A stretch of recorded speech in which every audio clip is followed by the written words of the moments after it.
Hey everybody, and welcome to SeaWorld on a rainy Wednesday afternoon. It is currently 12:40. Today is January 26th. We got something really exciting happening on the 28th. We got some private ride time on the brand new roller coaster here at SeaWorld, Icebreaker. I'm excited to be riding. It's not gonna be a record breaker. It's not gonna be the biggest, tallest, fastest anything, but it is gonna be a new roller coaster here in Central Florida at one of my favorite parks. So when I come on Friday, it's gonna be after work. It's gonna be late, it's gonna be dark, so I'm probably not gonna have the ability to film much. My camera doesn't do real well at night, as you probably have noticed if you watched my videos before. But I wanted to come today and sort of do an update video on SeaWorld. I haven't been here and done anything other than like a festival or rides lately. So I thought we would go today and look around the park just to look for some updates, look for things that are changing, and go see some of the animals that we haven't visited in quite a while. I will say this, I just got over having COVID. I've been down for a couple of weeks. So if I sound a little strange or if I cough, I still have a little lingering COVID after effects still hanging out with me. It's a cold, Florida cold. It's a Florida cold, rainy day here in Central Florida. I think it's like 57 degrees. So I've got on my heaviest attire, my hoodie. I got my jeans on. I'm ready to tackle this cold winter weather. So come on. Ladies and gentlemen, boys and girls, welcome to the greatest show on earth. Felt impossible in my bones, like getting blood out of the stone on my own. But you came around and removed the thorn in my soul. You guided me out of the storm. I found home in your arms of gold, in your arms of gold. I'm going around the park the opposite direction that I usually go. So behind me, coming from the central hub, where you pass by where the flamingos are, you can turn right or turn left. I usually go to the right. Today I'm going to the left. So we're going over here into the Key West, Florida area of the park. So one of the primary attractions here in the Key West area is the Stingray Lagoon. I do see that it is currently walled over, so I don't know if they're doing some work on it or if they are just completely redoing the attraction. So we were just standing right over there at the base of Manta. Right over here is the Coconut Bay Traders. That is a fairly large gift shop over here in this area of the park. And then if you look this way, it's Captain Pete's Island Hot Dogs. So one of my favorite areas of the park, which I don't come to as often as I would think, considering it's one of my favorite areas of the park, is over here at the dolphin area. This is where you can have the dolphin experience, where you can pet and feed a dolphin. Those are extra charges unless there's a special event, like they had a couple of weeks ago, an Inside Look tour that was included, but most of the time it is an upcharge.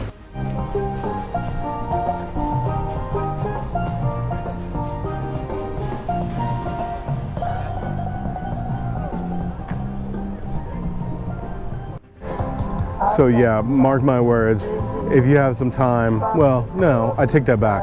Mark my words, make some time to spend some time down here in the underwater view area with the dolphins. You will not be sorry. The trainers here do a lot of enrichment with the animals, so they're very active, and it's a great place to see these majestic animals.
All right, so we're leaving Turtle Trek.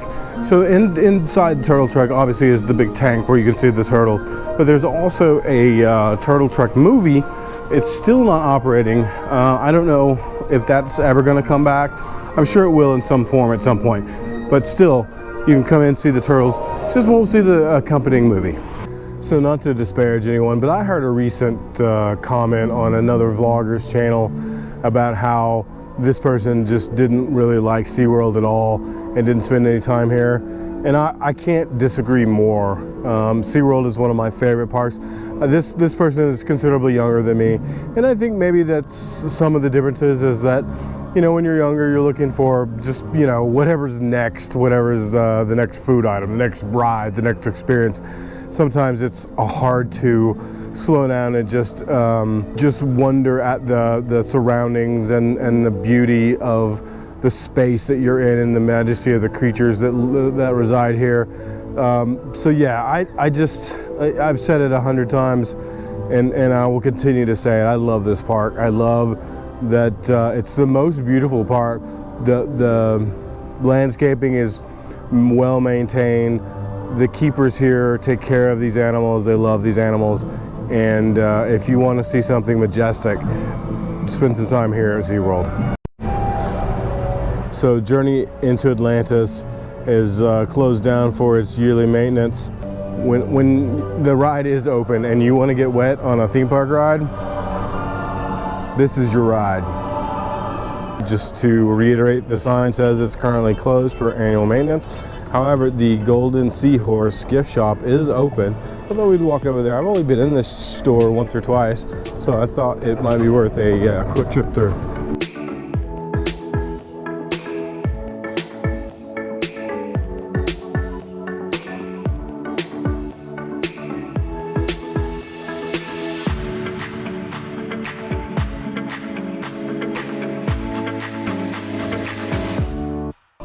Oh, look. We have a diver down there cleaning or doing something.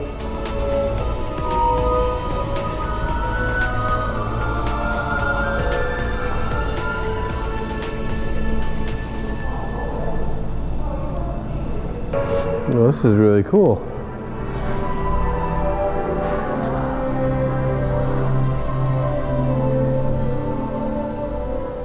Looks like we got some sharks swimming above us.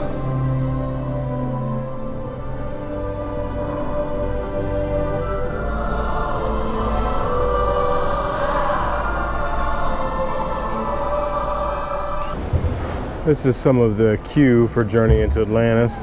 You can see the lagoon over here is completely drained, or almost completely drained. All right, since I've been here last, Kraken has lost the Unleashed. Unleashed was the portion where they had the VR goggles that you could put on and ride the coaster in VR. I actually never got to do that because that was pre-pandemic, but they've now gotten rid of the Unleashed and they've given everything a nice new paint job. It really did need a paint job. It was starting to look really, really bad. Now, I'm not sure I would have gone full forest green with it, but hey, it doesn't matter. It still looks pretty. Yep, rain's coming down a little harder now. Now it's gonna be a good time to go see our friends the penguins because that's an indoor attraction. We were right over here at Kraken, Journey into Atlantis. To the right of that is the Antarctica section and the penguins. All right, here we are at Empire of the Penguin. So this used to be a ride and an exhibit, a walkthrough. The ride portion is no longer running. I don't think that they're ever going to bring it back from what I understand, but you can still walk through and see the penguins.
that big yellow hut that says seal and sea lion food.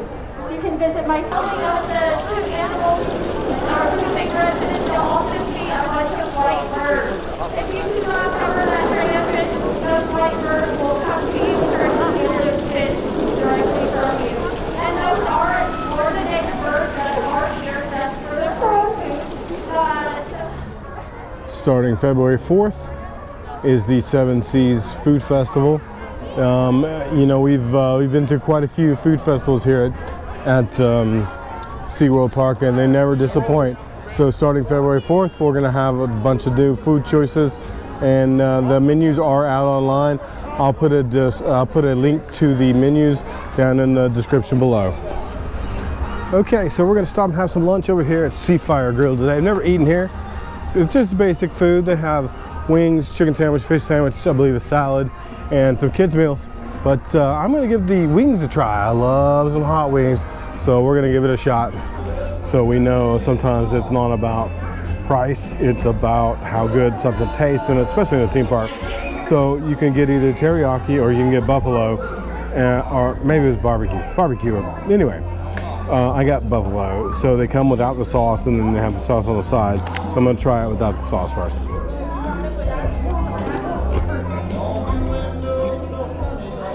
Yum, those are good. They're fried. They got some breading on them, so they're not not low carb or keto friendly, but they got really good flavor. Let me dip it in the buffalo and see how it is. I think those were really good. They were juicy. They were crispy on the outside. They had good flavor. I don't know how long they've been sitting there. Couldn't have been very long because they tasted fresh. So as far as value goes, probably not the best value, but as far as taste goes, yeah, those were great. Now, I've mentioned this before. I walked through here. This is an indoor seating area, but it's got a stage over here. I've never seen anything on this stage, but maybe they'll bring back some live entertainment at some point.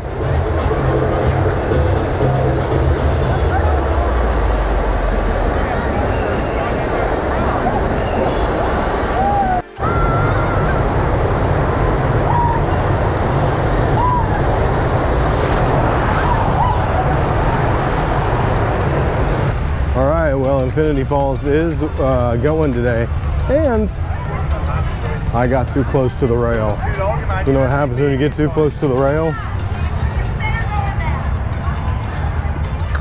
Your feet and legs get soaked, but it doesn't really matter, I guess. I'm already soaked.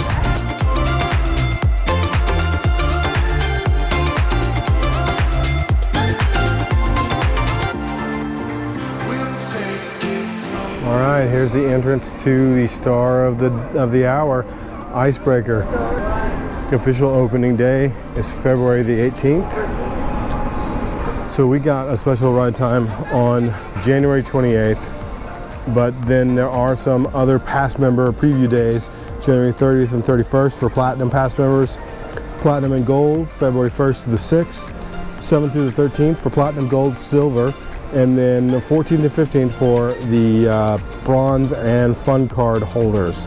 So plenty of chances if you're a pass holder or a fun card holder to come and ride Icebreaker before it's open to the public on February the 18th. I'm gonna go ahead and call it a day here from the park.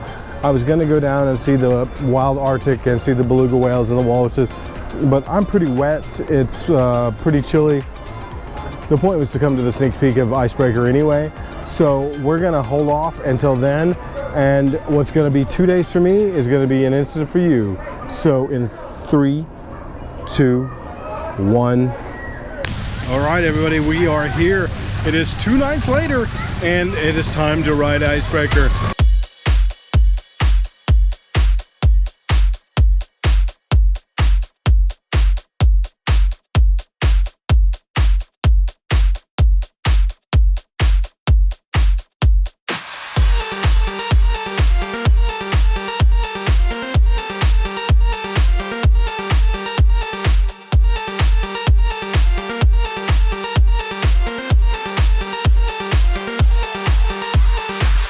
Oh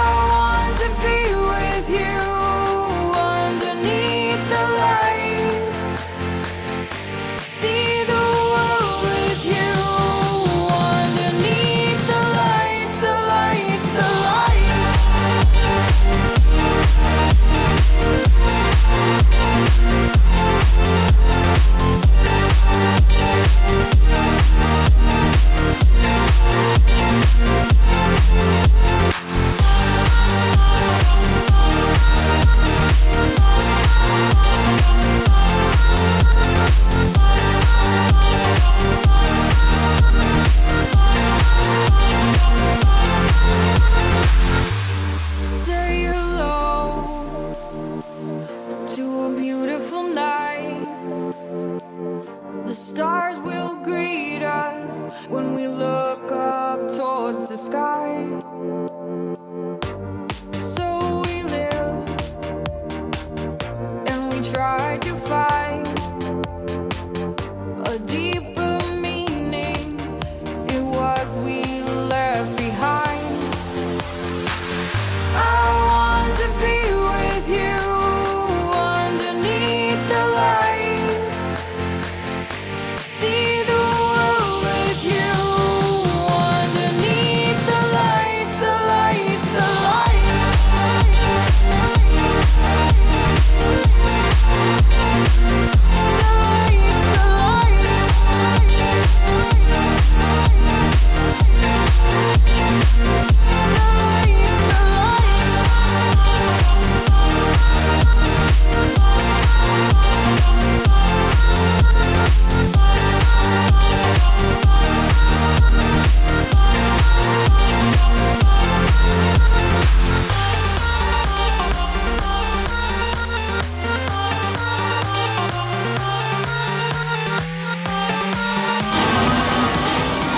Okay, first ride down.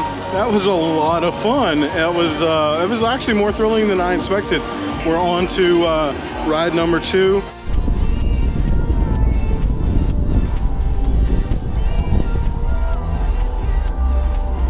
Okay guys, I gotta tell you, that was a whole lot more roller coaster than I expected. I didn't really think much of this coaster going into it, thinking that it was going to be fairly mild, and I will admit it is mild in comparison to some of the bigger coasters in this park or in Central Florida. This was a great coaster, so smooth, so feature rich. There were elements that just weren't expected, and lots and lots of airtime. So if you're a fan of airtime, this is a great coaster. When you come to SeaWorld, you're gonna wanna ride this coaster. This is made for the smaller kids, 48 inches to ride with an adult. The smaller kids can ride. It's a family coaster, but it is thrilling, don't get me wrong. This is a great transitional coaster for younger kids to work into the bigger coasters here in the park. The ones that too big for the Sesame Street, but not quite ready for Manta yet. I think this one it puts squarely in a space that's not very well filled. I'm so glad I was able to come out tonight and see it and ride it and film it. I wish you were all here with me, and mark your calendars when you come to Central Florida, when you come to SeaWorld, ride Icebreaker. That's gonna bring us to the end of yet another day.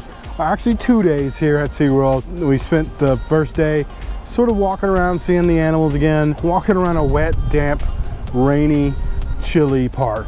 But you know, it was still a fun day. And then coming back tonight to ride Icebreaker just was the cherry on top of the Sunday. What a great day. And thank you SeaWorld for allowing us to come in and ride the coaster early. Thank you guys for coming along with me today and the other day and all these days. It means a lot to me that you watch and you enjoy, and that you find some entertainment or education or some reason that brings you back to the channel. It means a lot to me personally, and thank you.